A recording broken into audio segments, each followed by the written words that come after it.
정치평론가 이강윤의 오늘.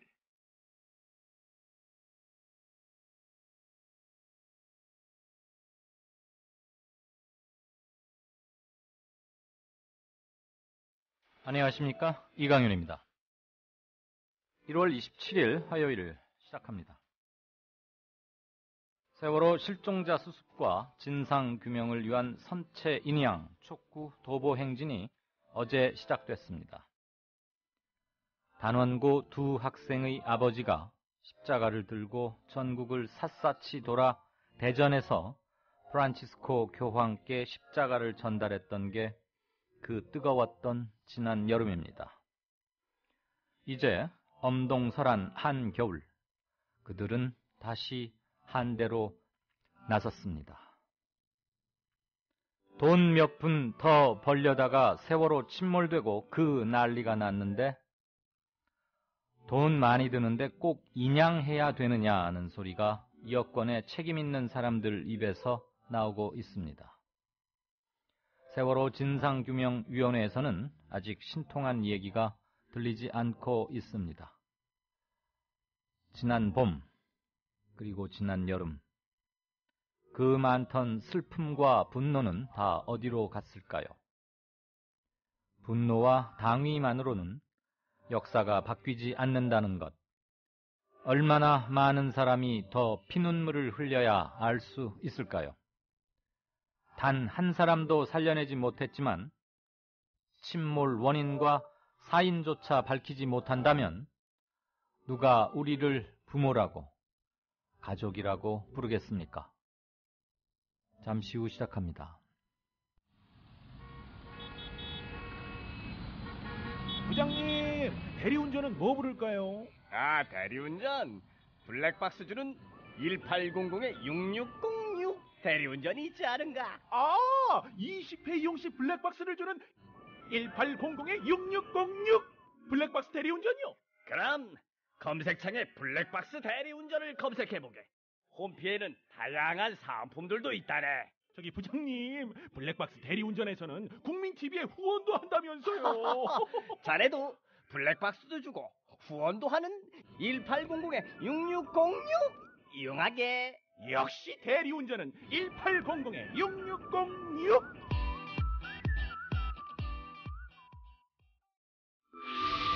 여기는 아름다운 물의 도시 여수. 마음으로 보고 들으며 나만의 느낌표를 찾아간다.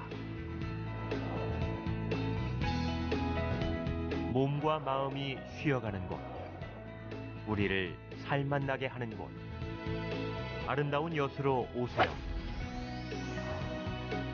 삶이라는 여행이 더 행복해집니다. 포털 검색창에 여수시를 검색하세요.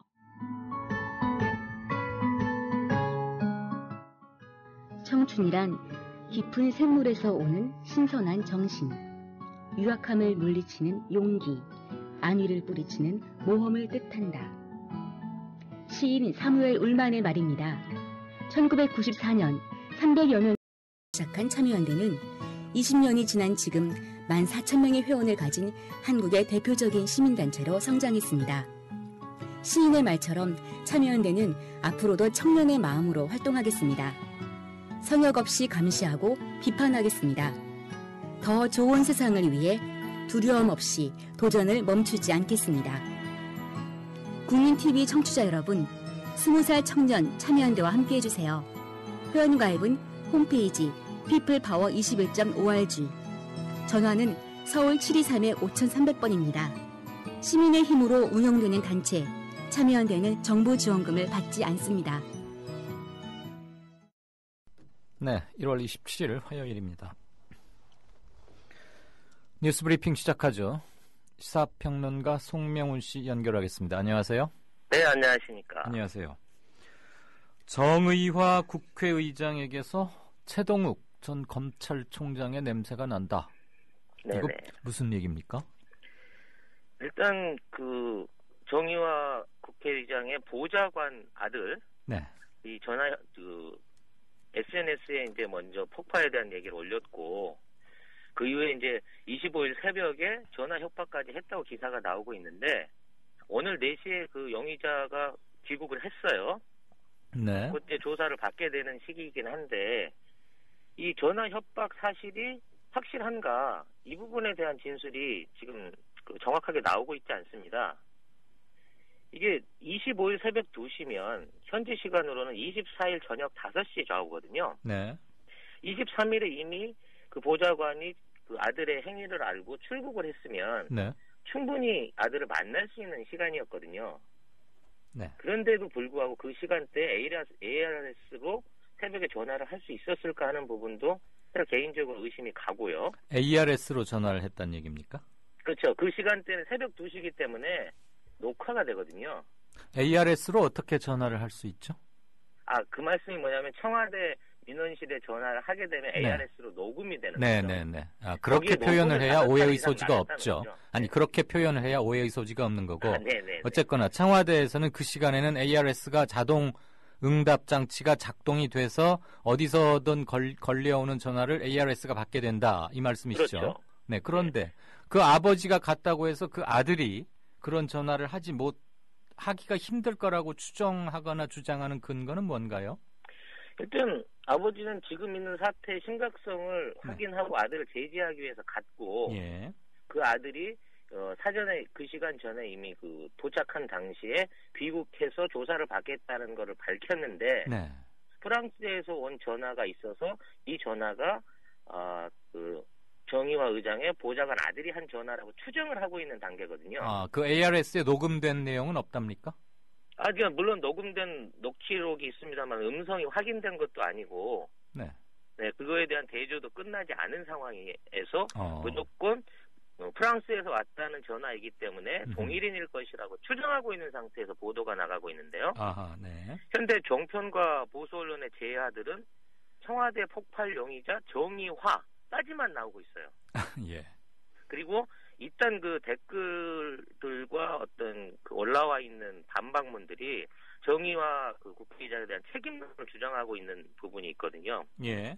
그래서 정의화 의장 측은 이게 정치적 사건이 아니고 개인 보좌관의 그 개인적인 일이라 그 상세한 공식 반응을 낼 수 없다는 의지인데 이러한 그 종편의 태도라든지 트위터나 그 올라와 있는 댓글들의 이런 반응들 자체는 마치 이걸 여론몰이로 몰고 가고 있는 게 아닌가 하는 의심이 되고, 네. 특히 정의화 의장의 최근, 그러니까 그 올 연초의 발언들이 다시 새삼스럽게 주목을 받고 있는 부분이 있거든요. 네, 뭐죠? 박근혜 대통령이 소통에 문제가 있다.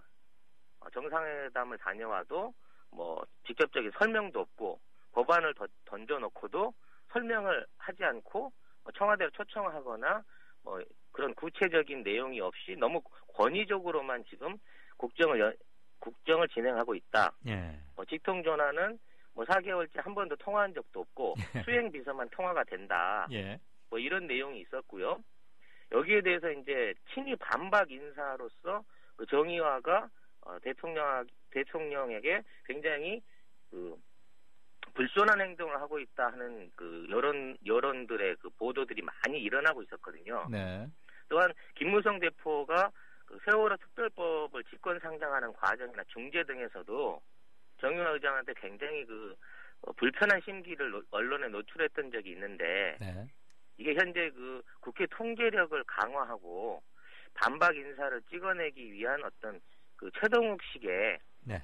어떤 그 조작된 음모로 확전되지 않을까. 네. 앞으로 그 언론 방향이 귀추가 주목되는 사안입니다. 네. 지금 혼외자 문제를 통해서 최동욱 전 검찰총장을 날렸던 것과 모종의 유사성이 있는 것 아니냐라는 우리 지금 송명훈 씨의 개인적인 추론이 상당한 거죠. 지금 일단. 네, 네, 개인적인 추론이 많이 들어있는 네. 부분이고요. 어쨌거나 지금 그 문제의 네. 강모 씨가 20대 강모 씨가 청와대에 전화를 했는지 안 했는지가 아직 공식으로 확인이 안 됐다 이 말입니까? 네, 그렇습니다. 그러면 왜 들어와서 경기도 경찰청에서 조사를 받겠다고 응한 거죠? 일단 정의화 의장 측에서는 이걸 개인적인 일탈로 몰아서 그러니까 개인적인 일탈은 좋은데 네네. 안 했다면은 굳이 경찰 수사에 응할 필요가 없잖아요. 근데 왜 와서 경찰 수사를 받겠다는 겁니까? SNS에서 그 청와대 폭파에 대한 거 올린 거는 사실인 아, 것 그거는 같고요. 사실이니까 그 예, 부분에 예. 대해서. 그 이후에 이제 확전되는 부분을 막아야 되는 부분이 있는데요. 네. 이게 그 전화로 폭파 협박을 한 거하고 음흠. SNS에 자기 의견을 올리는 것은 이게 그 차이가 다르거든요. 네.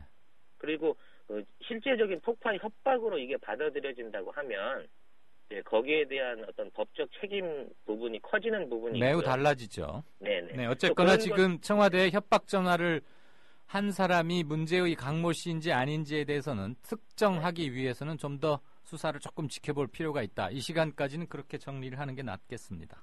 네, 그게 맞습니다. 근데 네. 기존의 언론들은 이미 그 사람이 범인인 것처럼 네, 성급히 주장을 하고 단정을 있다는 하고, 네. 네, 그리고 약간 불편한 관계, 청와대나 권부 핵심과 불편한 관계 있는 것처럼 충분히 보일 만한 정의와 의장, 마치 재작년에 최동욱 전 검찰총장을 까내는 것과 유사성을 좀 발견할 수 있다. 이 말씀이시죠? 네, 그렇습니다. 네, 네.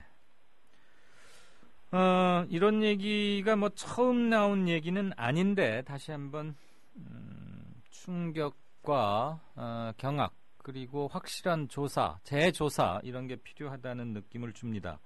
세월호 생존 학생이 해경은 아무 도움도 주지 않은 채 그저 대기만 했다 이렇게 주장을 했죠. 또 네, 오늘 그 광주지법 형사 11부 심리로 열린 그 목포 해경의 1, 2, 3정 정장 김경일 경위에 대한 재판에 네. 생존 학생이 출석을 해서 증언을 했는데요. 그 검사가 갑판으로 나오라든지 뭐 바다에 뛰어들라든지 퇴선을 유도한 해경이 있었느냐는 질문에 네. 김군은 없다고 답을 했습니다. 그리고 실제로 구조를 위해서 배가 현장에 도착한 사실도 몰랐다고 합니다. 네. 그래서 그 가까운 바다에 그 해경에 배가 있었다고 하면 자기도 바다로 뛰어들었을 것이다 라고 증언을 했는데요. 예. 특히 그 선내에서 안전펜스에 기대서 구조를 기다렸을 때 헬기 소리를 듣고 그때 해경을 처음 봤다고 합니다. 그래서 그 당시 해경이 무엇을 했느냐는 질문을 했는데요. 예. 아무것도 하지 않은 채 바다에서 대기만 하고 있었다고 합니다. 네. 특히 그 해경 P-123정은 2년 연속 전국 최우수 해경 단정으로 그 수상을 받을 만큼 어떤 행동력이나 그 구조 활동에서 최고의 실적을 거둬온 배인데 네. 왜 이 배가 이런 세월호와 같은 중대한 사태에 먼저 출동을 해서 특별한 구조 활동을 펼치지 않았는지, 네. 왜 선원들만 일부 구조에서 돌아왔는지에 대한 네. 어떤 법정 투쟁에 대한 논란이 강화될 조짐이 있고요. 특히 그 세월호 유가족들은 지금 그 해경 단정의 김경희 이외에 그 구조를 방해했거나 저지했을 그 배후 세력에 대한 조사와 처벌을 강력하게 요구하고 있습니다만, 만일 이러한 증언으로 인해서 어떤 그러한 배후가 밝혀질 수 있을지 네. 앞으로 재판 진행에 많은 관심이 가는 대목입니다. 네, 그렇습니다. 당일날 P123정만 가서 마치 약속이나 한 듯이 바로 선수로 가서 배를 붙이자마자 선원들을 싣고 바로 되돌아왔죠. 그것은 밝혀야 할 당일 최대 미스터리 중에 하나인 것은 확실합니다. 이런 더구나 그 출동했던 1, 2, 3정에 있던 CCTV가 완전히 다 지워졌다는 것에 대해서도 네. 아직 법원이나 그 검사 측이나 아무도 의의를 제기하거나 의문을 제시하지 않고 있는데, 이 부분에 대한 어떤 증거 조작 여부도 재판에 큰 논란이 될 것으로 지금 예상이 됩니다. 네, 그리고 곧 이어서 활동을 시작하게 될 곧 세월호 진상규명조사위원회에서 이런 것들 확실히 하나하나 다 잡아 나가면서 짚어야겠죠. 근데 네. 지금 추가로 말씀드리자면 예. 현재 세월호 진상조사위원회는 그 현재 사무실을 비우고 직원들이 전부 그 복귀를 한 상태입니다. 네. 일반 뉴스에는 지금 나오지 않는 상황인데요. 예. 세월호 유가족들은 진상조사 사무실을 찾아가도 근무하고 있는 직원을 만날 수가 없습니다. 그렇죠. 네. 네, 그래서 현재 1월 말이 다 돼가고 있는 현재에도 시간만 허송하고 있죠. 진상조사위원회의 구선과 시작은 아직 되지 않았다라고 봐야 되는 상황이죠. 그 이유는 뭐랍니까? 지금 뭐 여야 간사 그러니까 그 인원 구성에 있어서 네. 그 어떤 선발 기준이라든지 전체적인 숫자에 대해서 세월호 그 특위위원들의 항의가 있어가지고 네. 그 부분에 대한 그 조정을 위해서 일단 전체적으로 각 부서에 복귀를 시켰다고 그렇게 얘기가 전해지곤 있습니다만 네. 구체적인 내력은 아직 밝혀지거나 언론에 드러난 것이 없습니다. 네, 지금 17명의 상임위원은 정해졌는데 그 밑에 실무위원들을 구성하는 과정에서 이견이 커서 아직 네네. 제대로 작동하지 못하고 있는 상태인 것으로 저도 듣고 있습니다. 네, 앞으로 정부가 보육교사의 자격 취득 과정을 국가시험으로 전환하고 그리고 CCTV를 설치해야만 어린이집, 보육시설 인가를 내주겠다. 오늘 지금 대책 일부를 내놨죠. 네, 이제 4시에 내놓은 대책인데요. 이걸 법안으로 이제 전환하겠다는 얘기인데요. 특히 이게 그 보육교사의 취득을 국가시험으로 전환한다는 얘기는 어떤 새로운 고시가 하나 더 생기는 거죠. 임용교시 같은 상황이 될 거고요. 그렇죠. 또 이런 보육시험에 응시하기 위해서 사전에 인성교육, 안전교육, 보육 관련 교과목 이수 이런 그 사전 수료와 이런 그 교육을 통해서 질을 높이겠다는 취지를 밝혔습니다. 네. 그리고 이제 장기적으로는 이 보육 관련 학과를 나와야만이 보육교사를 할 수 있도록 보육교사 학과제를 추진하겠다는 거죠. 그럼 이제 보육교사를 전문으로 양성하는 이제 그 학부가 새로 늘어나게 될 그 상황이 된 겁니다. 그리고 보육교사의 수를 유치원 수준으로 확대하고 정부가 이제 전액을 부담하겠다는 얘기거든요. 네. 문제는 이런 과정들에 대한 그 세원을 어떻게 확보할 것인가에 대한 내용이 없기 때문에 예. 지금 이 법안이 이루어질 수 있느냐 하는 부분이 굉장히 의심스럽습니다. 네. 현재 그 국공립보육원을 포함한 모든 보육교사들의 임금 수준을 보면요. 국공립보육원에서 근무하는 보육교사들이 5호봉으로 최고 호봉을 받을 때 200만 원 좌우의 임금을 받게 됩니다. 세전으로요. 안팎의? 네. 네네. 근데 그게 그 전체 보육교사 중에 6%만이 그 정도의 수령을 하고 있습니다. 나머지 94%는 그거보다 훨씬 적은 돈을 받고 있다 이 말이죠? 네, 일반 사립형 보육원에 있는 임금 수준은 120만 원 좌우, 118만 원 좌우의 수준에서 지금 지급을 받고 있는 걸로 확인이 되거든요. 네. 그럼 과연 국가가 이런 현재 있는 94%에 달하는 120만 원 좌우의 보육교사의 임금과 질을 과연 획기적으로 끌어올릴 수 있을 만한 재원을 어디서 조달하겠다는 것인지 네. 그것이 가장 의심스럽고 이 법안에 대한 그 근본적인 회의를 가지게 만드는 부분이라고 봐야 되겠습니다. 이렇게 됐을 때는 또다시 이 명목을 통해서 교육세나 보육세에 대한 증세를 시도하지 않을까 하는 걱정이 개인적으로 되네요. 법인세 올려서 이런 데 써야 되는 거 아니겠습니까? 지금 현행 법인세를 22%에서 일본이나 미국의 수준 20%로 깎겠다고 생각하고 있는 정부가 법인세를 올리기를 기대한다는 건 어려울 것 같은데요. 그러니까 그걸 압박을 하는 게 정치겠죠. 네. 자, 미국의 사드 미사일 배치 본격 압박이 시작되고 있습니까? 조짐이 좀 있나요? 내일 모레죠. 29일 날 프랭크 로즈 미국 군축 담당 차관보라는 사람이 한국을 방문하는데요. 이 사람은 미국 국무부에서 미사일 방어, 특히 그 고고도 방어 체제인 사드의 배치 문제를 총괄하는 그 책임자입니다. 이런 사람이 지난달 말이죠. 12월 말에 네. 한미일 그 정보 공유 약정이 국민들 모르게 MOU 형태로 체결이 되지 않았습니까? 네. 그러고 난 이후에 급작스러운 방문을 한다는 거죠. 그래서 이 사람의 방문 목적인 거의 한국의 그 최대 현안이라고 볼 수 있는 사드 배치에 대한 그 상의나 어떤 그 협의에 관한 내용이 아닐까라고 관측이 되는데요. 일부 국민들은 청취자들은 알고 계시겠습니다만은 사드는 그 150km권까지 대기권 밖에까지 요격이 가능한 고고도의 방어 미사일이거든요. 예. 이 미사일을 운영하기 위해서는 1800km까지 그 측정이 가능한 엑스밴드 레이더라는 게 들어오게 됩니다. 네. 이 두 가지가 세팅이 되게 되면 아마 제주도나 아마 안산, 평택 중에 레이더 기지가 설립될 것으로 보이고, 예. 그렇게 되면 중국 중부와 러시아 남부를 총괄하는 모든 그 지역 안에서 이 사드 미사일이 역량을 발휘하게 되거든요. 네. 근데 이 미사일이 실제로 북한이 주력 미사일로 갖고 있는 스커드 미사일 방어에는 부적합하다는 군사 전문가들의 어떤 논리가 있는데, 어떤 얘기죠?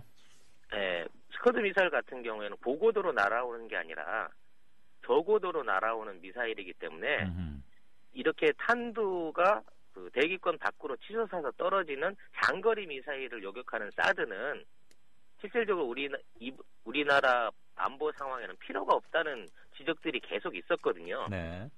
그렇다고 치면 이거는 그 한국의 북한 방어를 위한 미사일이 아니라 중국과 러시아를 견제하기 위한 게 거의 틀림없다고 봐지는데도 불구하고 네. 이 미사일에 대한 설치를 강행할 의지를 보이고 있는 것 같습니다. 한반도에는 별 필요가 없는데 네. 미국이 중국이나 북한을 견제하고 감시하기 위해서 대북 위협에 대응한다는 명분 아래 사드 배치를 강행하려 하고 있다. 지금 이런 말씀이시죠? 그렇죠. 네. 근데 이 사드가 어마어마하게 비쌉니다. 기존의 스커드하고는 비교가 안 되거든요. 얼마랍니까?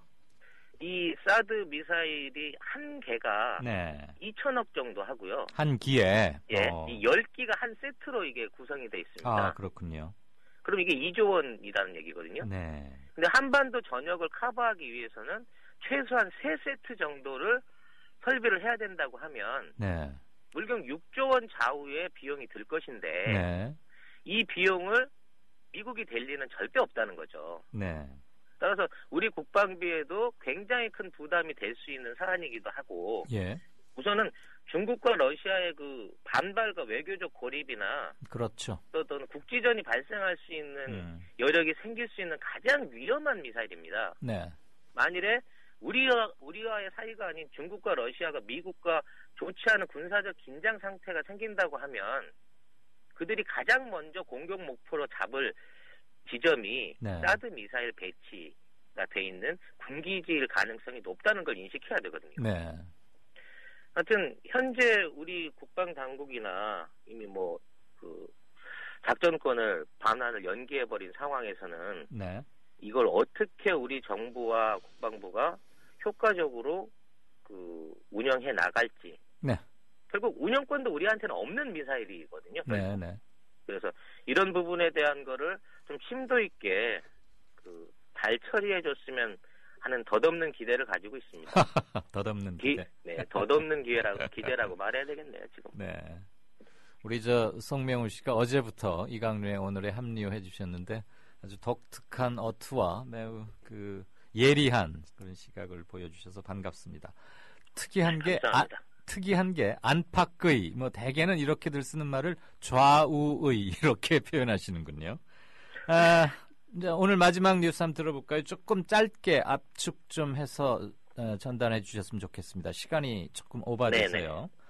IS 일본 인질 사태에 대한 일본 정부 태도, 그리고 지금 우리 만 18세의 고교생인 김모군 지금 행방이 묘연한데 이런 것들 묶어서 시리아, 터키 인근 국경 얘기 좀 들어볼까요? 네, IS가 일본이 인질 2명을 잡고 2억 불을 요구를 했었는데요. 일본이 금액 부담 시한을 넘긴 것 같고 그 중에 1명을 살해했다고 발표했습니다. 네네, 그건 그저께 뉴스죠. 네. 네. 그 나머지 1명에 대한 그 협상 조건으로 요르단 안에 있는 IS의 인질들을 석방하라는 요구를 하고 있는데요. 네. 일본은 요르단의 금융 지원이든 어떤 지원을 해서라도 그 인질을 석방해서 일본 인질을 살리려고 노력하는 데 반해서 요르단 정부나 미국에서는 이 협상을 거절하고 있거든요. 네. 그러다 보니까 일본 내에서는 그 아베 정권의 외교력이 무능하다 하면서 굉장히 질타와 비판이 심해지고 있는 상황입니다. 네. 근데 이 상황에서 정작 아베 행정부는 고토다마 철회라든지 아니면 군국주의적인 그 해외 파병 법안들을 강행하겠다는 의사를 보여주고 있거든요. 네. 그래서 혹시 이 사람들이 일본 정부가 아예 그 일본 인질을 희생을 빌미로 삼아가지고 합법적인 해외 파병의 명분으로 이걸 활용하려고 하지 않나 하는 걱정이 되는 부분입니다. 네. 이미 일본이 파병을 국외로 할 수 있는 전환이 된다고 하면 네. 가장 위협적인 영향을 받는 나라가 바로 우리나라이기 때문에 네. 과연 앞으로 그 인질 사태에 대한 귀추가 주목되기도 하고요. 일단 IS 가입을 하겠다고 터키에서 사라진 김군은 현재 6일째 행방이 오리무중입니다. 예. 그런데도 불구하고 정부는 아무런 대책이나 뭐 추적 상황 그 이외에 그 들어와 있는 정보를 공개하지 않고 있거든요. 예. 그 김군이 무사한 게 아니라 자기 의도대로 IS에 가입돼서 들어갔는지 네. 아니면 그냥 단순 실종 사태인지 예. 이런 것조차도 지금 나와 있지는 않은데요. 또 김군의 사태를 보지 않더라도 우리 해외 여행객들이 지금 굉장히 많은 그 실종이나 어떤 납치나 어떤 인질극에 희생이 되고 있는 부분들이 드러나고 있는데 네. 우리 외교부의 그 대체가 굉장히 미온적이고 네. 도대체 그로 기본적인 인해서 정보를 제대로 수집하고는 있는지조차 의심스럽죠.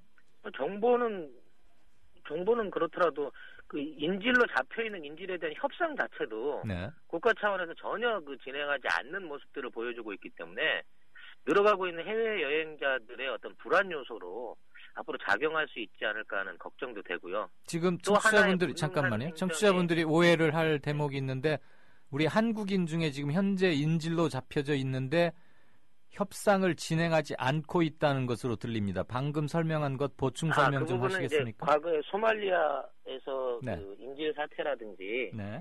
그 필리핀에서 그 희생됐던 우리 그 피납 선장의 예. 경우를 보더라도요. 예, 예. 실제적으로 많은 그런 사례들이 있었죠. 그래서 그러니까 지금 현재 진행형은 아닌 거죠. 네. 네, 네. 지금 현재 진행형으로 밝혀져 있는 것은 아직 없습니다. 네, 그렇게 말하면 청취자분들이 오해할 수 있기 때문에 내가 부연 설명을 요구한 겁니다. 네, 늘 잘 배우고 있습니다. 아니요, 지금 그 마치 인질 협상을 제대로 안 하고 있다고 얘기를 하시면 무슨 일인가 하고 당연히 귀가 쫑긋하실 수밖에 없죠. 사실관계가 네, 가장 그렇군요. 중요하니까요. 어쨌거나 지금 일본 아베 정부에 대한 우리 송 평론가의 얘기는 불은 동쪽에서 났는데 차제에 자위대의 해외 파병 및 군사활동 강화의 수단으로 또는 계기로 삼으려는 게 아니냐, 그런 점에서 경각심이 필요하다, 이렇게 정리를 하면 되겠죠. 네, 그렇습니다.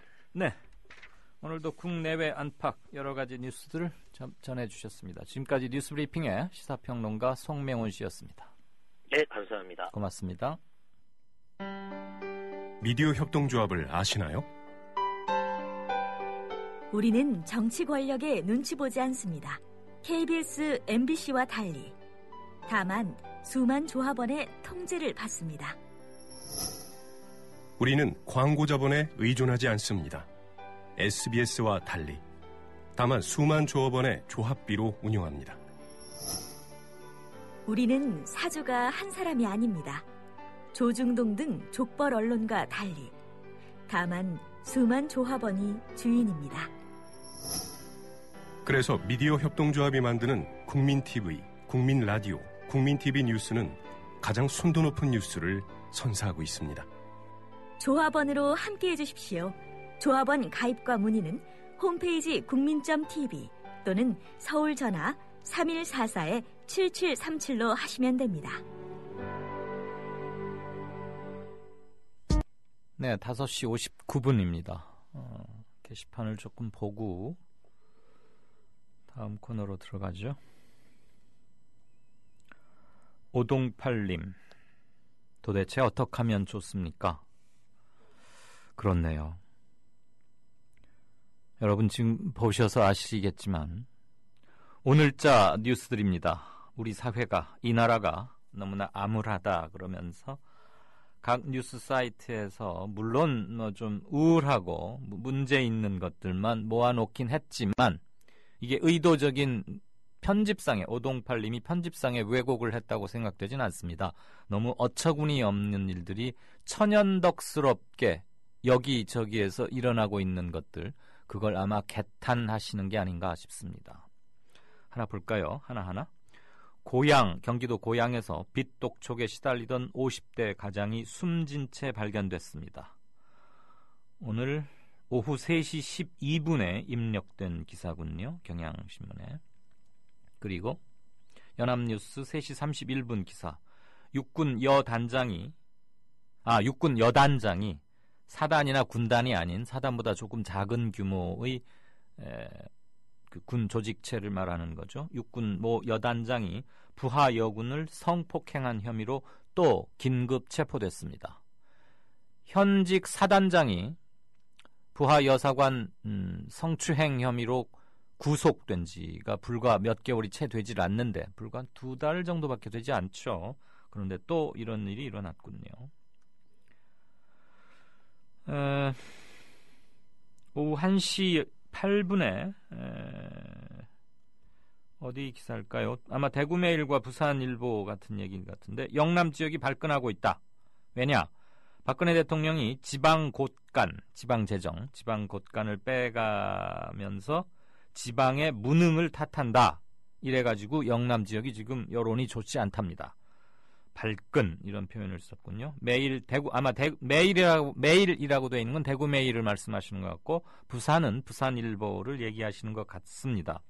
메일과 부산 등 박 대통령의 지방재정 개혁 지시를 맹질타했다. 경북과 경남, 부산을 대표하는 두 신문이 어제 박 대통령의 지방재정 개혁 지시에 대해서 매우 날선 비판을 했다. 이 얘기로 해석이 됩니다. 또 볼까요? 네, 여기 4.16 가족협의회, 세월호 가족협의회가 4.16 가족협의회로 이름을 바꿨죠. 그리고 사단법인으로도 모임의 성격과 결사의 성격을 바꿨습니다. 이 관련해서 오늘 진짜 인터뷰에서는 이제는 4.16 가족협의회로 호칭해야 되겠군요. 유경근 집행위원장입니다. 여지껏은 대변인으로 활약해 왔는데 사단법인으로 바뀌면서 4.16 가족협의회의 집행위원장을 맡은 유경근 전 대변인 연결해서 이모저모 얘기 들어보겠습니다. 어제 도보행진을 시작했죠. 전국 도보행진 팽목항까지 가는, 조금 전에 오프닝에서 말씀드린 바 있고요. 그 사진도 올려주셨군요. 그리고 어떤 또 20대가 자살을 했는데, 지쳤다, 너무 힘들다, 내 신체 장기는 기증하겠다, 그리고 월세 보증금은 환원해라, 이런 유서를 남기고, 너무 충격적이고 슬픈 뉴스였죠. 작년 2014년 해 바뀌자마자 신년 벽두에 터졌던 게 송파 세모녀 동반 자살이라고 해야 됩니까? 살해 후 자살 사건이라고 해야 됩니까? 네.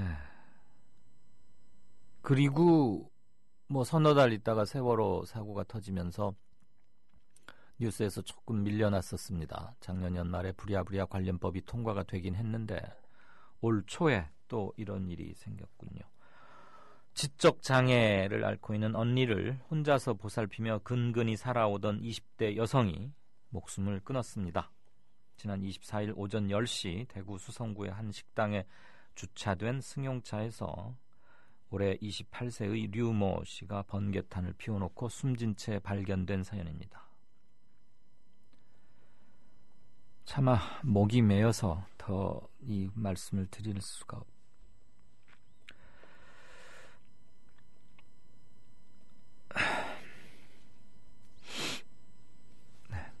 뉴스브리핑에 새로 투입된 송명훈 씨 관련해서 격려와 기대가 크다, 이런 말씀 어제에 이어서 오늘도 많이 올려주시고들 계십니다.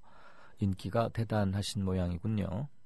본인이 하고 있는 뉴스 방송 팟캐스트에서는 아마 본인의 역할이 있을 거고, 거기서는 본인의 특장점을 잘 발휘하시고, 이강윤의 오늘의 뉴스 브리핑 코너에서는 뉴스 브리퍼로서 간명하고 일단 팩트, 사실을 전하고 그거에 대한 본인의 짤막한 촌철살인 같은 멘트는 최대한 절제하되 강력하게 압축적으로 그렇게 해주시리라고 믿습니다. 네, 송명훈 씨, 이강윤 선생님께 단단한 교육을 받아 제대로 된 언론인으로 거듭나시기를. 이건 제가 민망하군요. 제가 누구를 교육시키거나 할 정도는 아니고요. 송명훈 씨도 나름대로 잘 해 오셨으리라 믿습니다. 다만 뉴스 브리핑 코너는 본인이 진행을 하는 그런 것과 좀 다르니까 그 코너에 맞게만 해주신다면, 기본만 충실히 해주신다면 그 여타의 것은 본인이 어떻게 자기 컬러를 드러내든 저는 대환영입니다. 제가 뭐 누구를 교육을 시키고 말고 할 그런 건 아니고요. 이분께서도 이미 충분히 단련된 그런 분이라고 믿습니다. 단지 볼트와 너트가 잘 들어맞듯이 뉴스 브리핑 코너가 제 기능을 다 한다면 일단은 그것으로 충분하리라 생각합니다. 네, 아까 더덥다 이런 표현은 저도 참 들으면서 감탄했습니다.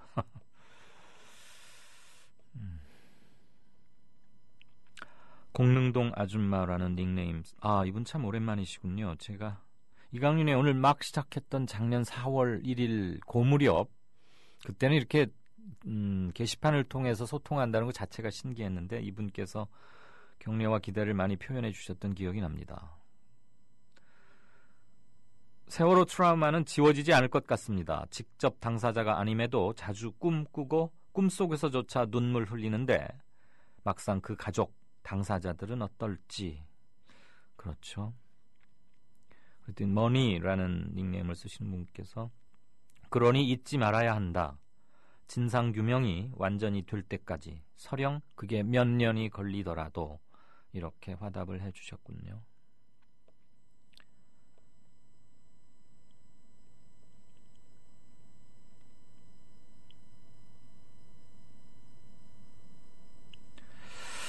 곰곰님은 이런 말씀 남겨주셨습니다. 이강윤 앵커는 국회의원들이나 기자들이나 차별 없이 평등하게 까칠하다. 제가 그렇게 까칠합니까? 이거 별 좋지 않은 거죠? 그냥 저는 여러분들이 궁금해하시는 거 대신 묻습니다. 물컹하게 묻는 건 싫습니다. 기왕 물을 거면 속 시원한 답 들을 때까지 계속 꼬치꼬치 묻고요. 그래도 답변하지 않으면 더 이상 답변하지 못하는구나까지만 확인하는 것도 저는 방송의 한 기능 중에 하나라고 생각하고 다음번에 다시 연결해서 물을 수도 있는 거겠죠. 네, 조금 후에 나머지 게시판 주신 말씀들 다시 한번 보겠습니다. 박근혜 정권은 용산 참사 진상규명에 대한 약속을 했었습니다. 후보자 시절에. 하지만 대못을 받고 살인진압 책임자였던 김석기를 공기업 사장에 낙하산 임명을 시킵니다. 삼성 반도체 공장이나 정부에서 그 자료를 안 내놓고 영업 비밀이란 이유로다가 화학약품, 전리방송 다 감춰놓고서는 이 피해자 가족들한테 입증 책임을 지라는 건 말도 안 되기 때문에 분명히 그 안에 아이들이 살아있을 거라고 생각을 하고 있는데 그 귀중한 시간에 어떠한 시도도 하지 않고 진행도 하지 않았다는 게 우리로서는 너무나 가슴 아프고 정말 아마 평생 천추의 한이 될 것 같습니다. 권력이 불편해하는 사람들, 그래서 발언권을 잃은 사람들, 그들의 목소리를 거침없이 전파하는 뉴스 K. 장악당하지 않은 뉴스 K. 밤 9시 당신의 선택을 기다립니다. 이강윤의 오늘, 이제는 정가 산책으로 함께합니다. 정치권 동향 생생하게 풀어드릴 분은요. 네, 한국일보 양정대 기자, 안녕하세요. 네, 안녕하세요. 오늘 유승민 새누리당 의원 원내대표 출마 선언했는데 아주 세게 청와대에다가도 막 세게 한마디 하고 계파 갈등 이거 점점 첨예해지는 거 아닙니까? 글쎄요, 오늘 유승민 의원이 이제 공식적으로 원내대표 경선 출마를 선언을 했는데요. 유승민 의원이 이제 출마 선언을 한 다음에 이 국회 출입 기자들하고 점심을 같이 하면서 했던 얘기들뿐만 아니고 오늘 마침 김무성 대표가 오늘 또 이런저런 몇 가지 얘기를 했는데 그 얘기의 강도가 사실은 기존에 나왔던 것보다도 훨씬 좀 센 그런 얘기들이 많이 나와서 지금 여권 내에서는 사실 계파 갈등이 이제 진짜로 본격적으로 불거져서 정말 여권 내에서 뭐라 그럴까요? 이렇게 큰 충돌로 가는 그런 과정 아니냐 이런 얘기들이 나오고 있는데요. 오늘 유승민 의원의 출마 선언 이후에 이 기자간담회까지 포함해서 좀 주목할 부분이 두 가지가 있습니다. 하나는 기본적으로 유승민 의원 같은 경우는 뭐 아마 좀 관심을 갖고 보신 청취자분들은 다들 아시겠지만 사실은 박근혜 대통령이 이제 정치권에 입문해서 2004년에 이 당 대표를 하면서 그 탄핵 역공을 뚫고 이렇게 오는 과정에서 사실 이제 대권 주자 반열에 이제 올라갔는데 그 과정에서 사실 굉장히 뭐랄까 그 박 대통령의 핵심 브레인 역할을 했던 사람이 바로 유승민 의원 아닙니까? 그렇죠. 이 유승민 의원이 그래서 사실 이제 원조 친박이다 이렇게 불렸었는데, 근데 이제 오늘 유승민 의원의 이 출마 기자회견문을 꼼꼼히 검토를 해보면 두 가지 특징적인 대목이 나옵니다. 하나는 네, 말씀하세요. 지금 박근혜 대통령과 이 정부 청와대의 이 전반적인 국정 운영의 기조, 이게 국민들의 인식과 너무나 괴리돼 있다. 이런 비판적인 대목들이 굉장히 많이 나오고요. 이제 좀 공식과 좀 더 이제 공개적으로 했던 얘기 중에 하나는 바로 법인세 인상 부분입니다. 네. 근데 최근 가장 논란이 됐던 게 이제 그 작년 연말에 예산안 통과 과정에서 있었지만 그 연말정산 이 세금 폭탄 논란과 관련해서 사실은 가장 중요한 키포인트 중에 하나가 박근혜 정부의 증세 없는 복지, 이 정책이 과연 이 현실적으로 타당한 거냐, 현실적으로 가능한 거냐, 이제 이런 논란들이 굉장히 커지고 있잖아요. 예. 그 와중에 이 여당의 원내대표로 출사표를 던진 유력 후보가 법인세 인상 없이 가기는 어렵다. 그러니까 본격적인 증세가 필요하다는 것을 아주 공개적으로 얘기를 했다는 겁니다. 네. 그러니까 이거는 이제 굉장히 중요한 포인트가 될 것 같고요. 또 다른 하나는 아까 말씀드렸듯이 이 김무성 대표가 오늘 어떤 얘기를 했냐면 그 박근혜 대통령과 정부, 박근혜 정부 또 청와대가 정부가 하는 그 일들에 대해서 좀 잘 됐으면 좋겠다는 취지로 하는 얘기들에 대해서 왜 이렇게 색안경을 끼고 맨날 이 내가 무슨 얘기를 하면 박근혜 대통령하고 각세운다 이렇게 비판을 하느냐라는 얘기를 아주 신경질적인 뉘앙스로 했는데 그 대상이 바로 친박계라는 겁니다. 네.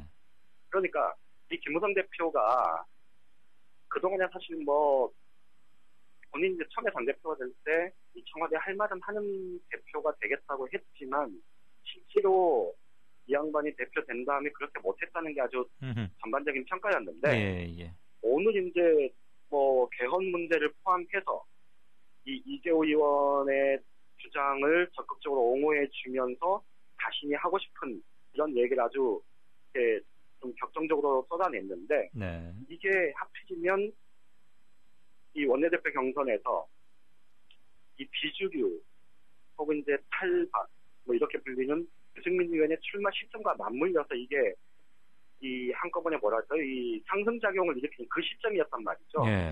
그래서 사실은 어떻게 보면 이 비주류, 이 비박계에서 이제 본격적으로 이 청와대와 혹은 이 친박계와 닭을 세우는 그런 좀 분기점이 오늘이 아니겠느냐 이런 얘기들이 지금 여권 내에서 나오고 있는 것 같습니다. 그 청와대가 발끈하면요.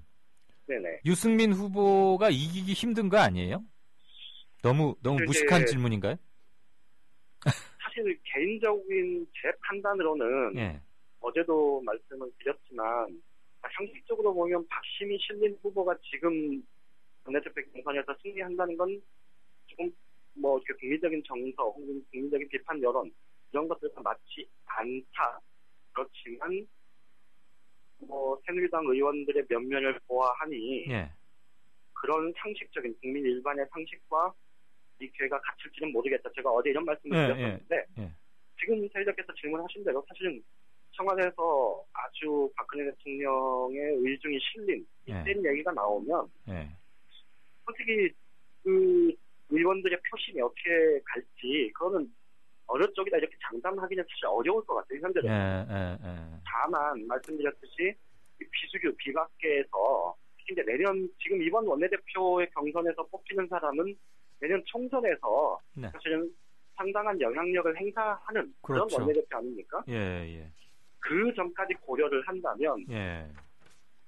그러니까 상식적인 수준에서 보면 이 청와대의 의중, 박심이 플러스 요인보다는 마이너스 요인으로 작용할 가능성이 열려 있는데 지금까지 보여온 새누리당 의원들의 패턴이나 네. 표현이 좀 그렇긴 합니다만 이렇게 작태로 보자면 그게 과연 그렇게 될까? 아직은 좀 어느 쪽이다 이렇게 말씀드리기가 좀 조심스럽긴 합니다. 그렇군요.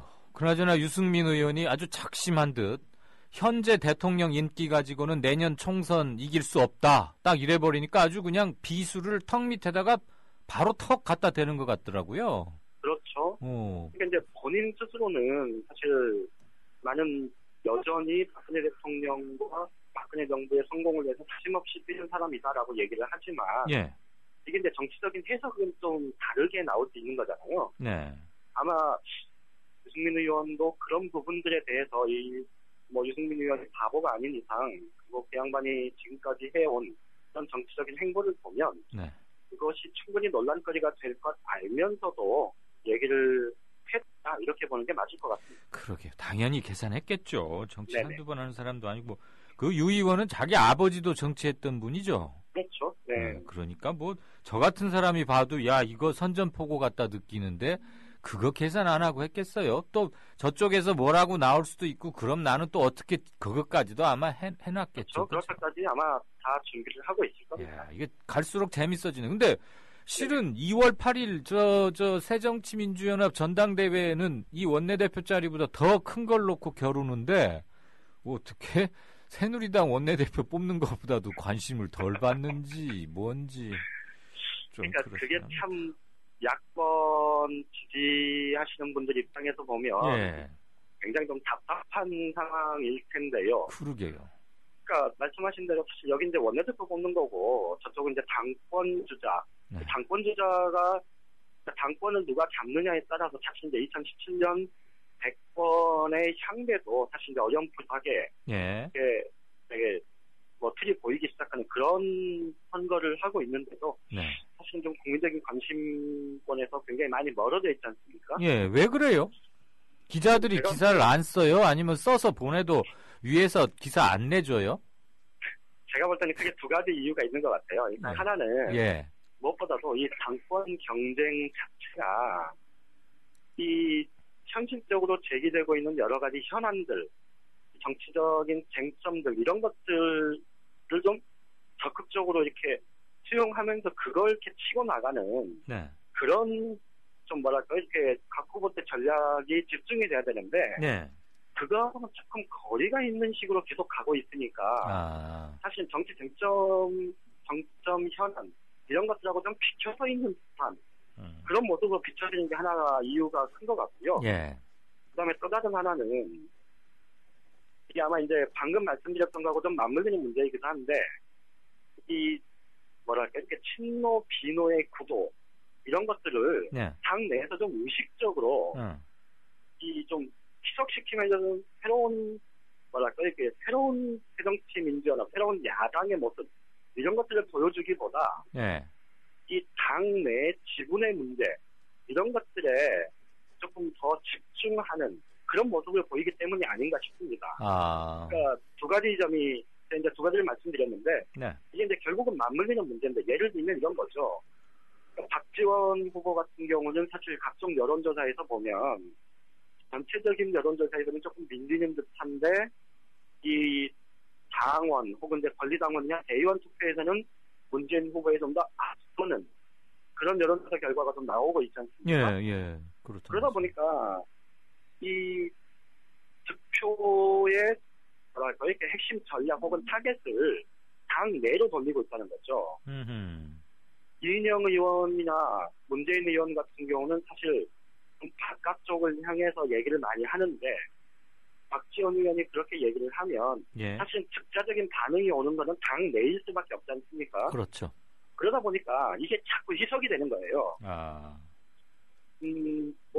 박지원 의원 입장에서 보면 그게 이제 필승의 전략 카드일 수는 있겠지만 지금 야당의 현실 그리고 이 전반적인 전국의 흐름으로 볼 때 박지원 의원의 이 당권 전략 자체가 사실 지금 새정치연합을 굉장히 좀 뭐랄까 이렇게 국민들하고 괴리되는 좀 한쪽 코너로 몰아넣는 듯한 그런 모습을 보이고 있는 것 아니냐 예. 이런 좀 비판이 가능할 것 같고요. 예. 또 다른 하나는 문재인 의원이나 이인영 의원 같은 경우에 그러니까 본인이 얘기하는 그러니까 새로운 비전 이런 것들을 좀 더 분명하게 명확하게 제시를 하지 못하는 측면도 굉장히 큰 것 같습니다. 예. 예를 들면 이런 거죠. 오늘 이제 문재인 의원이 경제 문제와 관련해서 이제 간담회를 자청을 했었는데 네.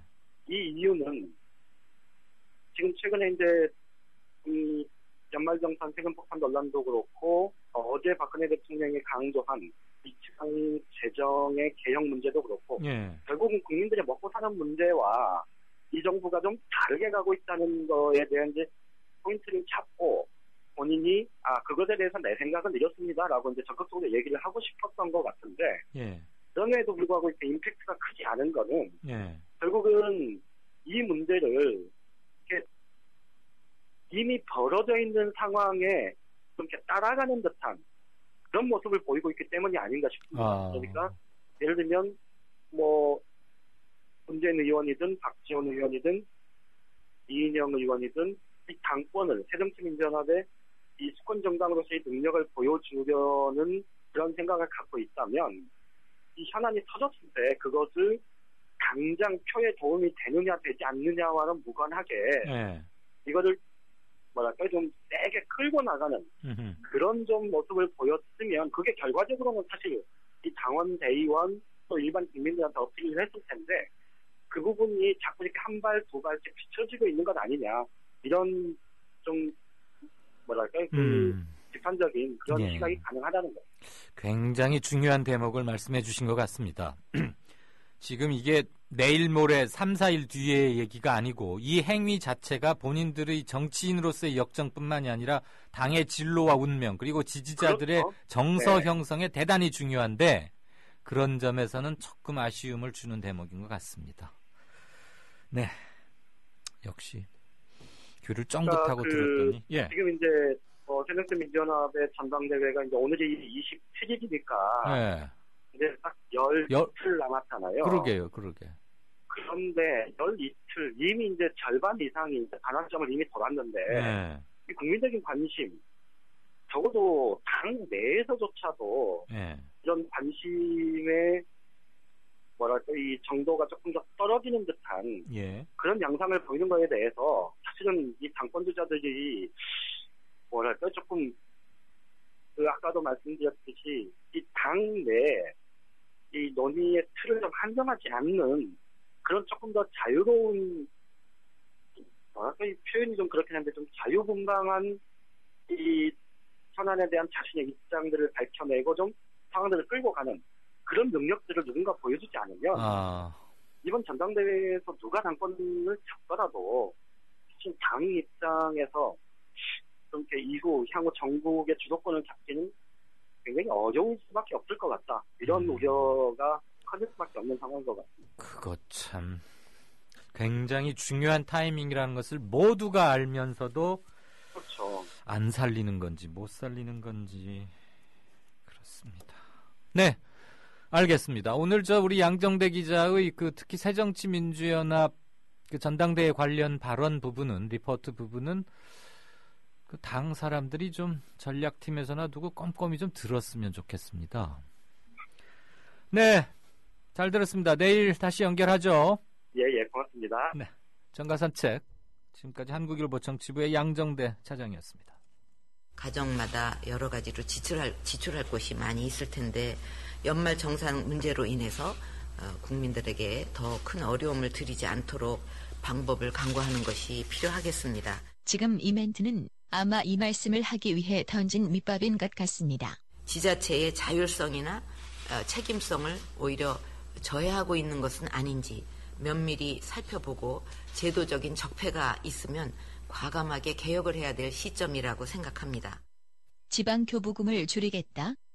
이건 지역자치단체장과 지역교육감의 예산 증액 요구에 배치됩니다. 이대로 그대로 간다면 디폴트는 자연적인 현상으로 오고 그렇게 된다면 지방자치는 무너지고 만다라고 하는 말씀을 꼭 드리고 싶습니다. 지방자치단체가 만약 디폴트, 즉 파산을 하게 되면 중앙정부도 엄연히 동반 책임이 있음을 강조한 것입니다. 시도 교육감들이 국회 예산 편성 과정에서 교육청의 살림살이인 지방교육재정이 줄어들자 교부금 인상을 촉구했습니다. JTBC는 대통령 말씀을 이렇게 정리하네요. 약속한 복지는 많은데 세금은 모자란다. 그러나 증세는 안 한다고 했으니 증세를 말할 수는 없다. 청와대 그리고 정부의 고민이겠죠. 박근혜 대통령이 오늘 지방자치단체에 내려보내는 교부세와 교육재정 교부금을 손보겠다고 했습니다. 지방으로 가는 돈을 줄여서 부족한 세수 문제를 해결하겠다는 것이 아니냐 하는 불만의 소리가 나옵니다. 가뜩이나 어려운 지방교육과 복지에 대한 투자가 줄지 않겠느냐는 지적도 이어졌습니다. 지난해 정부 조사 결과 전국 240여 개 지자체 평균 재정 자립도는 50.3%로 1991년 이후 최저 수준입니다. 재원은 늘지 않는데 복지 비중이 늘어 재정 자립도는 해마다 떨어질 수밖에 없다는 지적도 잇따르고 있습니다. 대통령 선거 때는 어떠셨을까요? 부푼 꿈을 안겨주셨지요. 박 후보는 지방세 비중을 지속적으로 높이겠다고 밝혔고 수도권과 지방, 도시와 농촌이 상생하고 공존할 수 있는 새로운 지역 균형 발전 패러다임을 찾아야 합니다. 당선된 뒤에도 박 당선인은 시도지사들이 부동산 취득세 감면 연장에 따른 지방 세수 확보에 어려움을 호소하자 중앙정부가 세수를 보전해주는 것이 맞는 방향이라고 답했습니다. 또 무상보육 전면 시행에 따른 지자체 부담금에 대해서도 역시 중앙정부가 지방정부의 재정 부담을 줄여주는 것이 맞는 방향이라고 말했습니다. 전국에 어디에 살든 국민들이 희망을 가질 수가 있고 자신의 미래에 대해서 그리고 노력한 만큼 그 행복과 보람을 거둘 수 있는 그런 나라를 꼭 만들어야 되겠다는 그런 의지를 가지고 있습니다. 지역 시민단체들 대통령 말씀이 있던 그날인 1월 26일 이런 입장을 내놓았습니다. 특히 지방재정은 국가의 사무를 지방에 떠넘기면서 재정 부담을 하지 않음으로써 많은 지방자치단체들이 재정 위기에 빠져 있습니다. 그럼에도 불구하고 중앙정부는 그 재정 위기가 지방자치단체의 재정의 잘못으로 비롯된 것처럼 호도하면서 지방재정의 보완을 지체하고 있습니다. 대통령께서 지방재정 알아서 하라고 하신 말씀이 나온 줄도 모르고 또 지키지도 못할 약속 정말 잘해요. 시간이 지나고 보면 말뿐이었죠. 이제 바꿔야 해. 우리가 바꿔야 해요. 누가 바꿔줘요 하며 기다리면 안 돼요. 힘없는 사람은 맨날 당하고만 살아요. 그렇게 비겁되면 세상은 돌아가요.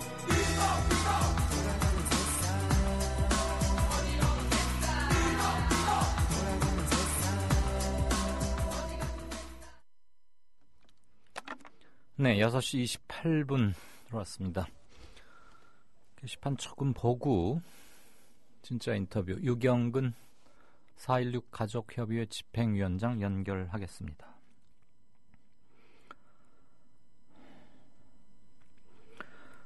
말콤 X가 아니고 국물 X시네요. 평생 자기 양말 같은 빨래는 해봤을까요? 그런 공주가 아하, 이거 읽는 재미, 운, 가군을 그렇게 잡으신 글 같습니다. 서민 등골을 빨고, 지방 재정은 짜고, 유리지갑은 털고, 민중의 피 말리기는 왜 이렇게 잘하는 걸까요? 욕 나옵니다. 김시습 같으십니다.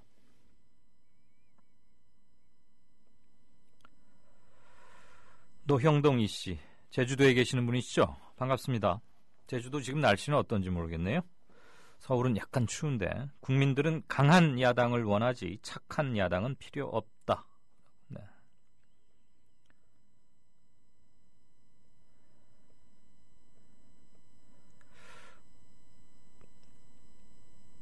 나요라는 분, 한국일보도 신문축에 끼냐고요. 글쎄요. 이런 표현은 좀 지나치신 거 아닙니까? 미디어 협동조합 조합원의 최소한의 긍지나 자부심 또는 우리가 공유하는 상식 수준 이런 것도 있을 텐데 설령 성에 차지 않는다 하더라도 이런 식의 말씀하시는 것은 우리 모두에게 침을 뱉는 건 혹시 아닌가 하는 생각을 합니다. 부족하거나 불편한 게 있으면 사안을 콕 꼬집어서 이러이러한 것은 대단히 실망스러웠고 문제 있다. 이렇게 준엄하게 분명하게 꾸짖어 주시는 게 낫지. 이런 식의 빈정거림과 비아냥은 결국은 본인에게 돌아가는 게 아닌가 하는 생각을 갖습니다. 제가 무슨 댓글 기율 이런 거 그런 건 전혀 아닌데요. 공유하는 상식 수준은 우리 서로 높여가는 게 아닐까 하는 생각이 들어서 감히 한 말씀 여쭙니다. 네. 그리고 아까 구렁인가 능구렁인가 하는 닉네임을 쓰시는 분께서 교육은 방송 중에 말고 따로 해달라 이런 말씀하셨는데 그건 교육이 아니었고요. 사실관계가 불분명하거나 잘못된 것을 바로 잡은 겁니다. 즉시에. 왜냐하면 방송의 특성상 방송은 발음되어져서 전파를 타고 송출되어 버리는 순간 누구도 주워 담을 수 없는 것이 되죠. 그래서 어느 프로가 되었건 저는 사실관계 앞에서는 모두 다 겸손하고 겸허하고 분명한 입장을 가져야 된다고 봅니다. 확인되지 않은 것은 함부로 말하면 되지 않지요. 그게 설령 팟캐스트라 하더라도 저는 단순한 의혹이나 이런 것들 팟캐스트니까 그런 건 해도 된다고는 전혀 여기지 않습니다. 지금 마치 우리가 대한민국의 어떤 국민이 해외 교민이 어디에선가 인질로 잡혀 있는 듯이 오해받을 수 있게 말을 했기 때문에 제가 그걸 바로 잡은 겁니다. 그러니까 그건 교육이 아니고 정정이자 시정입니다. 그 부분도 함께 감안해서 들어주시면 고맙겠습니다. 물론 이 귀한 90분짜리 단 1초도 허투루 쓸 수 없는 생방송 시간에 누구를 교육할 만큼 그렇게 한가하지 않다는 것 저도 잘 알고 있습니다. 네. 교육이 아니라 정정이었다는 것을 다시 한번 말씀드립니다. 자, 내 가슴이 답답하네 라는 닉네임을 쓰신 분께서는 사실 문재인과 박지원은 서로 보완제여야 하는데 대체제로 대결만 하는 꼴이니까 세민년의 장래를 잘 못 느끼겠다 이런 말씀하셨습니다. 충분히 말씀하신 그 뜻은 헤아리겠고요. 경쟁의 질과 내용이 더 중요할 텐데 경쟁하고 서로의 힘도 확인하고 그 시너지 삼아서 다시 하나로 합쳐서 승자에게 힘을 모아서 새 걸음을 걸으면 되는데 경쟁의 내용이 조금 성에 차지 않지 않는 게 아닌가 그런 생각이 듭니다. 워렌 버핏 67조께서는 야당이 싸우지 않고 구경하고서 논평 정도만 하면 안 된다. 야당 지도자는 온몸을 던져라 이런 말씀하셨습니다. 네. 잠시 후에 진짜 인터뷰 연결하겠습니다. 박대구이님 하나만 더 보죠. 유승민 의원이 박근혜 대통령을 디스하는 건 시원하지만 국민을 보기보다는 총선을 걱정하는 모습 역시 새누리당 유전자답다고 본다. 네, 승패에만 몰입한다 이 말씀으로 듣겠습니다. 고맙습니다.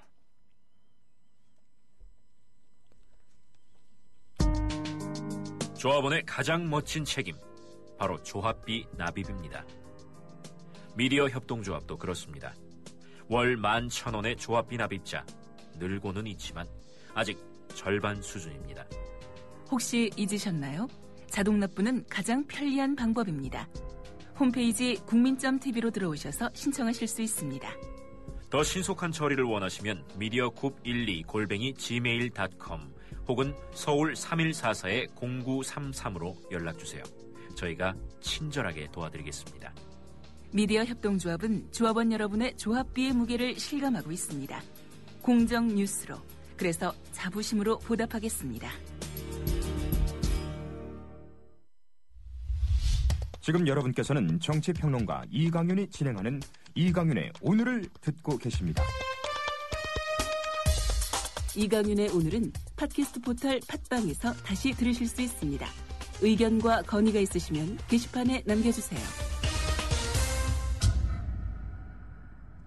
네, 어제입니다. 1월 26일 세월호 가족대책위원회가 4.16 가족대책협의회를 이름을 바꾸고 사단법인으로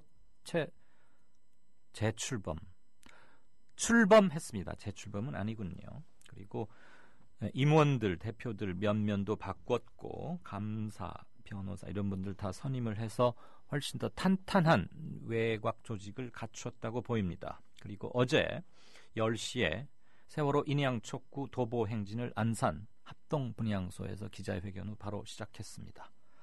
이 관련해서 집행위원장을 맡은 2학년 3반 예은이 아빠죠. 세월호 가족협의회의 명대변인으로 기억하고 있습니다. 요경근 집행위원장 연결하겠습니다. 나와 계십니까? 네, 안녕하십니까. 네, 예은이 아빠 유경근입니다. 네, 안녕하십니까. 사단법인으로 전환한 이유는 뭡니까? 예, 우선 몇 가지 근데 가장 중요한 것은요. 저희 단원고 관련 피해자들뿐만이 아니고 그 외에도 많은 그 피해자분들이 계신데 그분들의 뜻과 의견을 좀 모으고 또 대변을 해야 될 필요성이 점점 강하게 대두가 되었었고요. 네. 또 그런 분들이 함께 하시기를 또 원하시는 그런 분들이 많이 계셨습니다. 그래서 기존의 임의기구였던 저희 가족 대책위에 그냥 무조건 들어오시라고 하는 것은 또 예의도 아닌 것 같고 그래서 함께 이제 이런 구성을 해서 저희 단원고 가족들은 기존의 가족 대책위를 좀 전환하는 의미가 있고요. 네. 그분들은 어떤 새로운 피해자 단체를 같이 만들어서 들어오는 그런 의미가 같이 있습니다. 그러니까 외연의 확장과 발전적 조직의 재생산 이렇게 이해하면 좀 딱딱하긴 하지만 네, 좀 딱딱한 말씀인 것 같고요. 맞게 이해는 한 겁니까? 뭐 저희가 어쨌든 이 진상 규명을 비롯해서 관련된 활동들을 좀 하고 있는데 네. 좀 뭐 예상한 것보다 좀 오랫동안 계속 해야 될 것 같은 그런 분위기가 계속되고 있었어요. 예, 그래서 이제 저희 가족들이 항상 이렇게 똘똘 뭉쳐 있는 게 가장 중요하죠. 네. 반대로 뭐 어느 쪽에서는 저희 가족들이 자꾸 흩어지길 또 바라는 사람들도 많이 있고요. 예. 그런데 오히려 다행히 저희 가족들 대부분이 똘똘 뭉쳐야겠다는 의지들이 강하시기 때문에 네. 예, 그런 뜻을 좀 받아서 이번에 좀 법적인 어떤 기구로서 출범을 다시 좀 하게 되었습니다. 네, 제가 그 동혁군 어머님 김성실 씨인가요? 그분께서 그 메신저를 통해서 보내주신 걸 봤더니 상당히 그 조직 분과라고 할까 이런 게 진상 규명 부분이 우선 있고요. 대외 협력, 장례 지원, 심리 생계, 인양 분과 그리고 이제 사무처와 감사 이렇게 돼 있었어요. 그리고 우리 유경근 전 대변인께서 집행위원장을 맡으셨고 이 중에 나머지는 대충 알겠는데 심리 생계 부분이 우리가 그동안 놓치고 있었고 그렇지만 매우 중요하고 물론 어느 한 분과가 뭐 중요하지 않지는 않겠습니다만 이 부분을 이렇게 따로 독립을 시킨 것이 한 가지 눈에 들어왔고요. 우선 그 부분은 조금 이따 다시 한번 얘기가 나올 것 같고 도보 행진 시작했습니다. 전체 지금 주요한 곳 어디를 들러서 언제쯤 팽목항에 도착하려는 게 목표인지 그 일정 개요를 잠깐 설명해 주실까요? 예, 어제 1월 26일 오전 10시에 안산 합동 분향소를 출발을 했고요. 예. 그리고 진도 팽목항에는 2월 14일 오후에 도착을 할 예정입니다. 2월 14일이요? 네네, 토요일입니다. 그러면 그때가 설이 시작되기 전이군요. 네네. 예, 설 바로 직전 주말입니다. 예. 예, 그리고 중간에 보면은 뭐 도시를 다 말씀드릴 수는 없지만 물론이죠. 주로 이제 경부선을 위주로 생각을 하시면 되고요. 예, 그래서 이제 오늘은 오산에 도착을 했고요. 내일 평택을 거쳐서 이제 계룡시와 대전을 거칠 것이고요. 예. 그리고 이제 전주와 광주를 거쳐서 그다음에 해남, 목포를 거쳐서 이제 목포와 해남을 거쳐서 인도로 들어갈 예정입니다. 약 20일에 가까운 대장정인데 작년 여름에도 그 두 분 아버님께서 골고다 언덕을 오르는 예수처럼 7km가 좀 넘었던가요? 그 십자가를 지고 전국을 도셨죠. 그런데 지금 뭐 그 폭염보다는 어떨지 모르지만 그래도 아직 매우 춥고 또 해도 짧기 때문에 이동 거리도 그렇게 하루에 길지 못할 거 아니에요? 그래서 계절적으로 그렇게 좋아 보이지는 않는데 요 타이밍을 전국 도보행진 대장정 돌입 시점으로 잡은 이유가 혹시 있으십니까? 예, 이유는 분명하게 있습니다. 우선 첫 번째 이유는 많이 보도가 나온 대로 11월 초에 수중 수색이 중단되고 검대본 해체된 이후에 해수부 산하에 선체 처리 TF가 구성이 되었죠. 네. 그리고 그곳에서는 인양을 할 수 있을지 어떤 없을지를 결정하기 위한 기술 검토를 현재 진행을 하고 있습니다. 네. 그리고 실제로 2차례에 걸쳐서 어제까지 2차례 탐사 조사를 마쳤고요. 그런데 그 일정을 보면 한 2월 말쯤 해서 기술 검토를 한 내용이 좀 1차적 보고서가 나올 예정인 것 같습니다. 예. 그리고 그걸 토대로 해서 3월 중에 인양 여부를 결정을 하겠다는 게 정부의 일정인데요. 3월 중에 인양할지 말지를 정하겠다 이거죠. 네. 예. 그렇게 지금 아직까지는 그렇게 얘기를 하고 있습니다. 그러나 저희가 가까이서 지켜본 결과 지금 현재 정부에서 진행을 하고 있는 이 방식이 상당히 좀 불합리한 방식이라는 결론들을 좀 내리고 있고. 어떤 점이 그렇죠? 예, 우선 많은 분들이 사전에 기술 검토를 해야만 인양을 할지 말지를 결정을 할 거 아니냐 이렇게 보통 생각을 하시는데요. 예. 저희도 뭐 처음에 그렇게 생각을 했었고요. 그러나 관련 전문가들이나 그런 분들을 좀 숱하게 만나고 의견을 들어본 결과 대부분의 이 인양 관련된 전문가들이 지적을 하는 것은 만일 정부가 인양을 할 의지가 조금이라도 있다고 그러면 정부가 직접 그런 기체 조사를 할 게 아니라 인양 업체를 선정을 한 이후에 그 업체로 하여금 조사를 하게 만들면 아주 효율적이고 신속하게 모든 조사 결과가 나올 것이다. 그리고 실제로 기술적으로 인양이 불가능한 게 아니기 때문에 할지 말지를 기술적으로 검토하는 것 자체가 무슨 뜻인지 좀 의아스럽다는 반응을 대부분 주고 계시죠. 그러니까 능력보다는 의지의 문제다 이 말씀이시죠? 예, 그렇죠. 그런 상황이기 때문에 저희가 뭐 그렇게 되면 안 되겠습니다만 의심하는 것은 이런 자칫 객관적이고 합리적으로 보일 수 있는 이런 과학 조사 결과를 가지고 인양을 안 하기 위한 자료로서 사용을 하려고 하는 그런 정부의 좀 흑심이 있지 않느냐 이런 의심을 지금 하고 있는 상황이고요. 그래서 2월 중순까지는 저희가 이런 그 행진과 더 다양한 활동을 통해서 국민들께 이러한 부분을 알려드리고 그리고 정말 선체 인양은 할지 말지를 검토하는 차원이 아니고 무조건 해야 된다. 기술적으로도 아무 문제 없다. 라고 하는 것들을 좀 알려드리기 위해서 이런 일정을 잡은 겁니다. 즉, 기술 검토, 1차 기술 검토가 나오기 전에 이러한 그 올바른 내용을 좀 알려드리고 싶었던 겁니다. 그러니까 의지의 문제라는 것을 강조하고 싶으신 마음은 저도 충분히 이해하겠습니다. 제가 뭐 세월호 가족분들 속상하게 해드리려고 이런 고약한 질문 드리는 거 아니고요. 그냥 객관적인 질문이라고 들어주시고 답 부탁드립니다. 기술적으로 아무 문제가 없다는 것은 여러분들 죄송합니다. 선체 인양이 기술적으로는 큰 문제 없다라고 하는 것은 믿음이나 희망입니까? 아니면 기술적으로 확인된 사항입니까?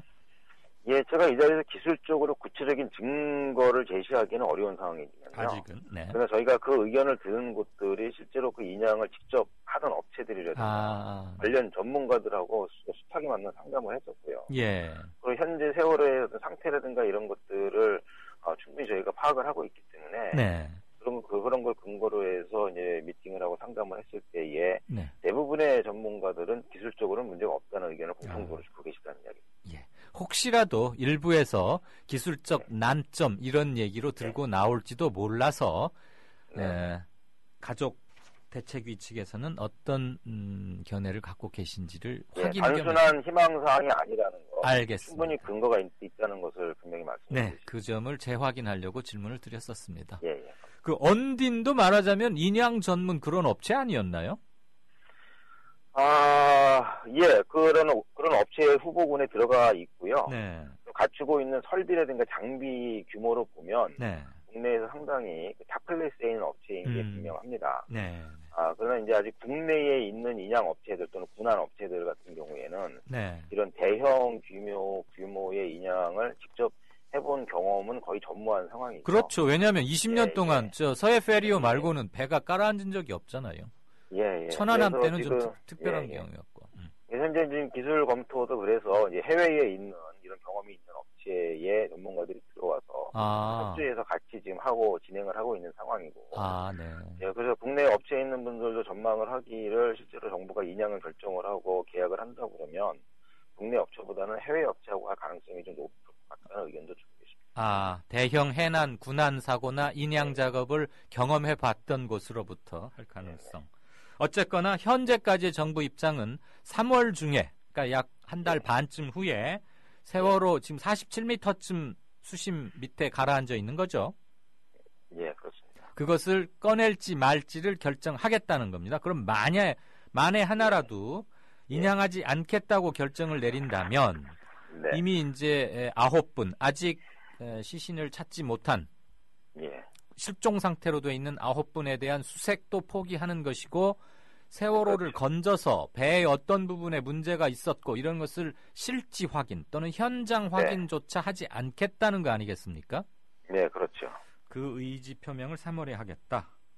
네. 네, 상당히 뜻밖이군요. 저희들은 이 관련해서 새누리당 몇몇 의원 그리고 정부 또는 여권이라고 통칭할 수 있는 일각에서 비용 문제를 운운했습니다. 몇 차례에 걸쳐서 이거에 대한 가족 대책위 이제 아직 사단법인 이름이 잘 안 들어오네요. 그냥 저희는 약칭은 4.16 가족협의회입니다. 오케이. 4.16 가족협의회 측의 견해는 어떠십니까? 우선 이런 참사의 가장 큰 또는 상당한 부분의 책임을 질 수밖에 없는 정부 여당 쪽에서 먼저 그런 얘기가 나온다고 하는 것은 굉장히 도리를 모르는 거고 양심이 없는 발언이죠. 예. 그분들은 이 비용 문제를 먼저 이야기할 게 아니라 이 정부가 이 구조하지 못하고 또는 구조하지 않았던 이 책임을 어떻게 질 것인가에 대해서 정말 겸허하게 자신의 입장을 내놔야 할 것이고요. 네. 또 이왕 지나갔기 때문에 되돌릴 수 없다고 그러면 최소한도 남아 계신 실종자분들을 끝까지 책임지려고 하고 진상규명을 위해서 이 선체의 증거를 보존하고 확보하려고 하는 노력을 스스로 보이는 게 마땅한 도리이고 정부, 국가의 책임입니다. 네.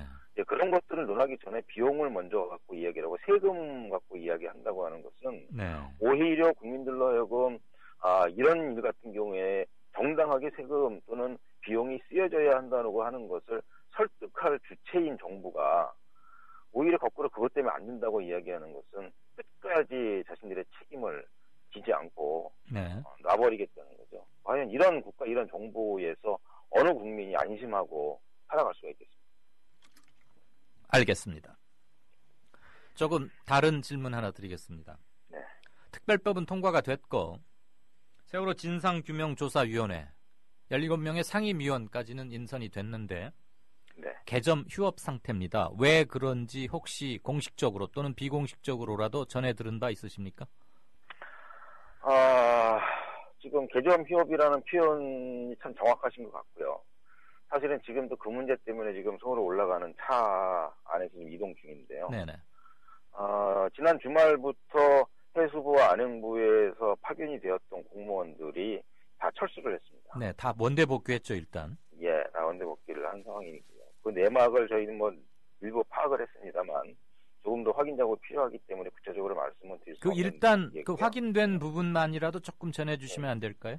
일단 해당 공무원은 원대 복귀 명령을 받았다는 것이 첫 번째 이유고요. 명령. 그럼 그 원대 복귀 명령을 누가 했느냐? 형식적으로는 장관이나 또 책임자가 했겠죠. 그렇죠. 그래서 그 실제로는 명확하게 답은 하지 않았지만 잠깐 얘기하다가 좀 넘어갔는데요. 네. 여당의 조사위원 일부가 그러한 좀 지시를 했다 이런 이야기도 좀 나오고 있는 상황인데. 그래요? 이 부분을 조금 더 명확하게 파악하기 위해서 지금 이동하고 있는 중입니다. 그 부분은 사실 확인이 정말 필요하네요. 만약에 그렇다면 여당 의원이 공무원에 대한 지휘권이 여당 의원이 아니라 이제 여당에서 추천한 조사위원. 위원.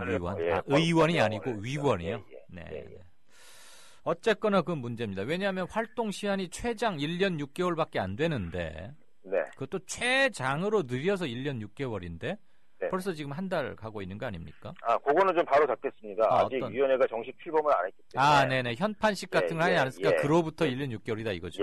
그렇죠. 근데 아무튼 문을 열기 전에 초동 단계, 준비 단계에서부터 이렇게 그런다는 것은 조금 사뭇 실망스럽고 왜냐하면 해가 바뀌면서 바로 뭔가 좀 역동적으로 시작하지 않을까 하는 기대들을 갖고 있었는데 그런 거에 비추어 보면은 많이 실망스럽습니다. 제가 실망스럽기도 하고요. 또 조금 더 사실 강력한 표현을 쓰고 싶은데요. 저희들은 좀 아주 철저하게 배신감을 느끼고 있죠. 왜냐하면 지금 여당 의원이나 또는 여당 측 조사위원들이 제기하고 있는 문제들 대부분이 이미 여야 합의를 통해서 도장 찍고 그렇게 하기로 했던 것들입니다. 네네. 그래서 그 원칙에 따라 한 거고 특히 준비기획단의 주체인 해양수산부가 저희 가족들에게 공문을 통해서 공식적인 문서를 통해서 이러한 과정으로 준비를 하겠다고 이미 통보를 해왔고요. 네. 그리고 그 절차에 따라서 저희가 가족 전체 피해자 대표자 회의를 열어서 조사위원들을 선출을 하고 그랬죠. 네. 그런데 이제 와서 그런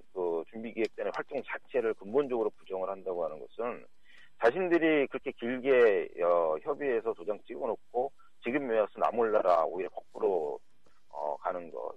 우리가 처음에 지적을 했던 대로 여당 추천위원들, 여당에서 추천한 조사위원들한 평가할 때에 정말 진상 규명을 하러 온 건지 또는 방해하러 온 건지 정말 이거는 분명하게 해야겠다 이런 입장을 밝힌 적이 있는데 시작도 하기 전부터 방해하기 위해서 온 목적이라는 것을 좀 여실히 드러내고 있는 거죠. 대단히 큰 배신감을 느끼고 있습니다.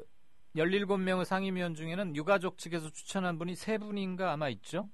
예, 3분 계십니다. 그러면 지금 총 17명의 상임위원들 아무래도 이들이 이제 골간이 되어서 활동이 이루어질 텐데 이 유가족 측에서 추천한 3명의 상임위원들 하고만 얘기를 합니까? 아니면 가족 전체하고도 상견례나 무슨 그런 일정 또는 세 분이 대신해서 대표를 하는 것이긴 하겠지만 세월호 가족 전체 희생자 304분 이들이 모인 전체 자리에서 뭐 청취를 한다거나 그런 기회나 이런 건 없었습니까? 또 앞으로도 없습니까?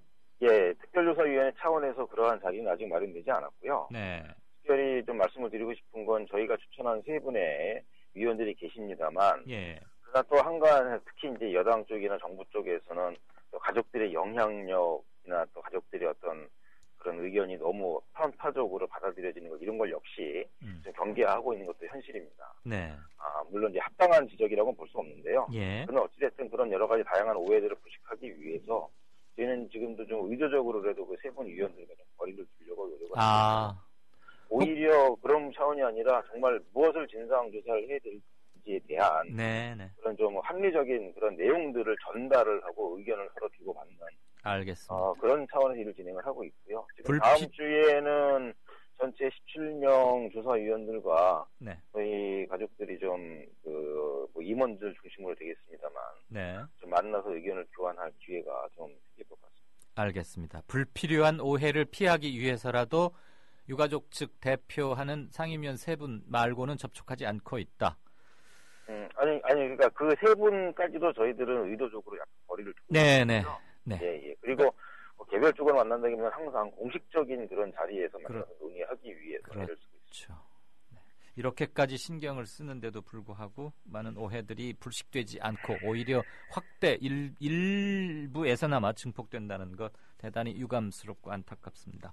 한 40초 정도만 답변 시간을 드려서 대단히 죄송하지만 아까 사단법인으로 바뀌면서 여러 분과를 만드셨는데 그중에 심리생계 분과 2학년 4반 성호 아버님인 최경덕 선생님께서 맡게 돼 있으시더라고요. 이곳에서 하고자 하는 일 그리고 현재 가장 절실하게 필요한 일 하나씩만 좀 말씀해 주시겠습니까?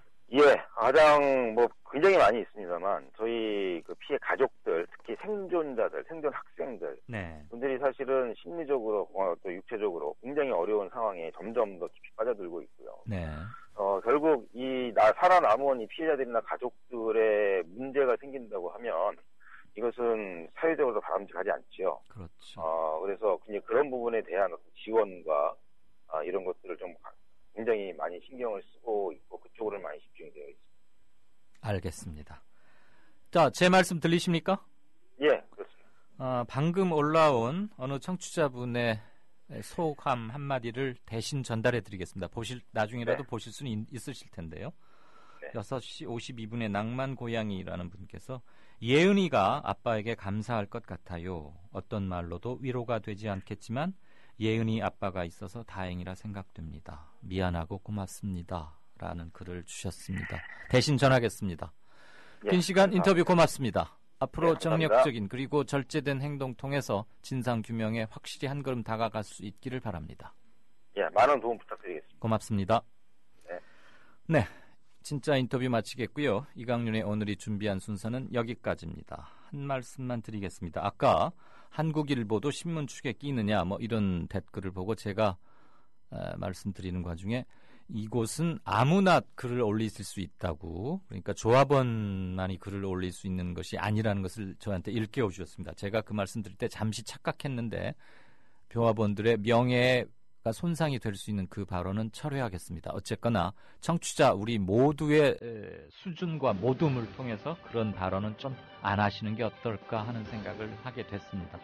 들어주셔서 감사합니다. 내일 오후 5시 30분에 뵙겠습니다. 이강윤이었습니다.